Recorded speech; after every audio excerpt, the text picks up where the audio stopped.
Matric का exam देने जा रहे बच्चों को मेरी तरफ से ढेर सारी शुभकामनाएं। आपका एग्जाम बहुत अच्छा जाएगा, बिल्कुल बेफिक्र होकर बिना डरे एग्जाम दीजिए। लेकिन एग्जाम देने जाने से पहले ये 5 बातें आपको जान लेनी है। ये 5 गलतियां किसी भी हाल में आपको एग्जाम में नहीं करना है।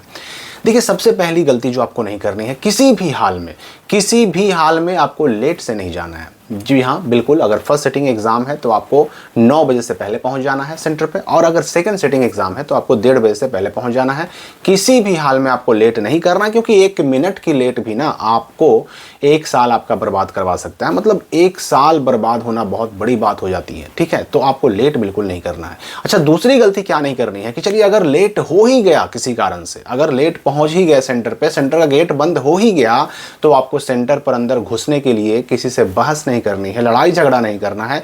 क्योंकि अगर आप ऐसा करते हुए पाए जाते हैं ना, तो आपका सिर्फ 1 साल नहीं बल्कि 2 साल बर्बाद हो जाएगा। आप 2 साल के लिए एग्जामिनेशन से बैन कर दिए जाएंगे। आपको 2 साल एग्जाम में बैठने की अनुमति नहीं मिल पाएगी। इसलिए रिक्वेस्ट कर सकते हैं, रिक्वेस्ट कीजिए। अगर आपका रिक्वेस्ट करने पे गेट खुल जाता है, एंट्री ले ली जाती है, तब तो भाई बहुत अच्छी बात है, आपका साल बच जाएगा। लेकिन अगर नहीं खुलता है तो बहस या लड़ाई झगड़ा या फिर बाउंड्री कूदने का प्रयास बिल्कुल नहीं करना है आपको। तीसरी गलती क्या नहीं करनी है कि देखिए, जो आपको एग्जामिनेशन में ओएमआर सीट मिलने जा रहा है, जो आपको अटेंडेंस सीट मिलने जा रहा है, या फिर जो आपको कॉपी, जिसको हम लोग आंसर सीट भी कहते हैं, वो मिलने जा रहा है। मैट्रिक में ये जो ओएमआर सीट है, कॉपी है, अटेंडेंस सीट है, इन तीनों चीज़ों में आपको सेट कोड किसी भी हाल में नहीं छोड़ना है। सेट कोड आपको कॉपी में भी भरना होता है, सेट कोड आपको ओएमआर सीट पर भी भरना होता है, आपको अटेंडेंस सीट के पार्ट ए और पार्ट बी पर भी भरना होता है। तो सेट कोड किसी हाल में नहीं छूटना चाहिए। और साथ ही साथ आपका अन्य जो भी डिटेल भरना है ना, ओएमआर सीट पर, कॉपी पर, आंसर सीट पर या फिर आपके अटेंडेंस सीट पर, वो भी आपका नहीं छूटना चाहिए। डिटेल्स सारे सही सही भरना है आपको।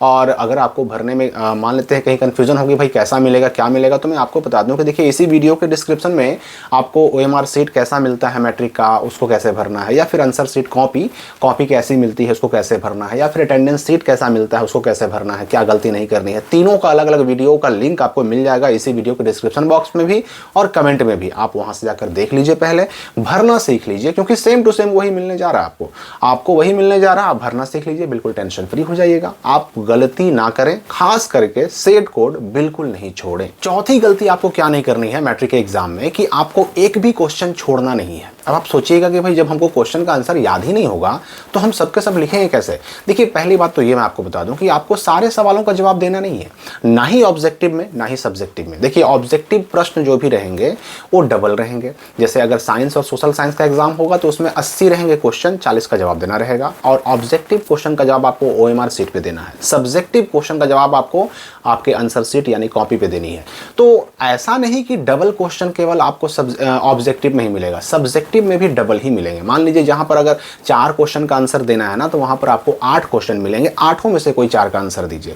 तो मेरे कहने का मतलब ये हुआ कि अगर किसी सवाल का जवाब आपको नहीं आ रहा, देना जरूरी था, चलिए 8 सवाल हमको 8 में से 4 का ही जवाब देना है, लेकिन 4 नहीं आ रहे हैं, 3 ही आ रहे हैं, जितना मांगा जा रहा है उसमें हमें कोई छोड़ना भी नहीं है। और अगर याद नहीं है तो फिर हम लिखेंगे कैसे। तो देखिए, उसके लिए उस क्वेश्चन जो छूटने जा रहा है, उस क्वेश्चन में क्या पूछा जा रहा है, कैसे पूछा जा रहा है, कुछ तो समझ में आएगा। जितना समझ में आएगा, जैसे समझ में आएगा, आपको जो मन में आए लिखिए, लेकिन लिखिए जरूर, छोड़िए नहीं। काउंटिंग में होना चाहिए कि भाई 4 क्वेश्चन का आंसर मांगा गया है तो 4 क्वेश्चन बच्चे ने लिखा है, काउंटिंग में आना चाहिए।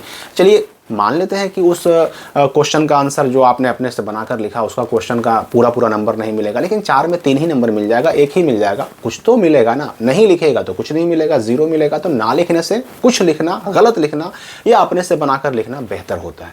और 5वीं गलती जो आपको नहीं करनी है मैट्रिक के एग्जाम में, कि आप में से बहुत सारे बच्चों को मैंने देखा है इंटर के एग्जाम में भी या पिछले साल के मैट्रिक के एग्जाम में भी, कि बहुत सारे बच्चे पहले कॉपी में ही आंसर देना शुरू कर देते हैं। आपको कॉपी में आंसर पहले नहीं देना है, पहले आप ऑब्जेक्टिव क्वेश्चन उठाइए और उसका आंसर जो है ना अपने ओएमआर सीट पर देना शुरू कीजिए, क्योंकि ओएमआर सीट पहले जमा हो जाएगा। आपका एग्जाम जितने समय का होगा उसके आधे समय पूरा होते ही, यानी कि अगर 3 घंटे का एग्जाम है तो 1.5 घंटा होते ही, अगर 2.25 घंटा का एग्जाम है साइंस और सोशल साइंस वाला तो उसमें 1.25 घंटे होते ही आपका जो ओएमआर सीट है वो जमा ले लिया जाएगा। तो इसलिए पहले आप काम करें ओएमआर सीट पर। ओएमआर सीट का काम हो जाए आपका, कम समय में ही क्यों ना हो जाए, आधे घंटे में ही क्यों ना हो जाए, बाकी बचे हुए समय में आप अपने अपने कॉपी पे आंसर लिखते रहिए, लेकिन पहले आप OMR शीट पर आंसर दे दीजिए। अगर पहले कॉपी में ही लिखना शुरू कर दीजिएगा तो कॉपी पहले जमा नहीं होती है। मालूम पड़ा कि आपका OMR शीट खाली का खाली रह गया, खाली ही जमा हो गया और आपके पास समय भी बच गया, मतलब कि नुकसान होने का डर है। इसके अलावा देखिए 2-3 और सावधानियां आपको रखनी है कि पेन अपने साथ एक्स्ट्रा जरूर ले जाएं। 2-3 पेन ले जाएं, ब्लू या ब्लैक दोनों में से कोई से भी लिख सकते हैं। और याद रखिएगा कि ब्लू या ब्लैक को छोड़कर अन्य किसी भी कलम से आपको आंसर नहीं लिखना है।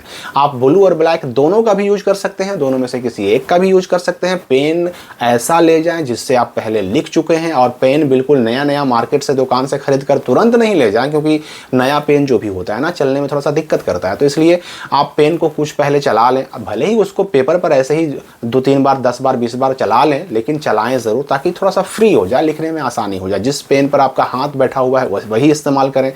ऐसी कोई चीज़ ना ले जाएं सेंटर पर जो बिल्कुल मना किया गया हो, यानी जिस पर बैन लगाया गया हो, रोक लगाई गई हो।